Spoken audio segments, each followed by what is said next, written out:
ازيك يا ليفا؟ انا جاي النهارده يا جماعه احكي لكم قصه حياه المسلسل. يعني كامله. انا معاكم جعفر العمده، الشهير بجعفورتي. انا مراتي ضحكت عليا من اول حلقه، كنت بضحك عليكم. ابني اتسرق في اول يوم ولادته.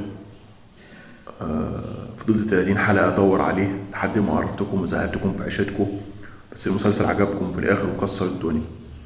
واي حد ليه في منكم معترض على المسلسل ما كانش يسمعه. دلال مراتي فضلت معاشراني 20 سنة، ومن أول حلقة مقرطصاني.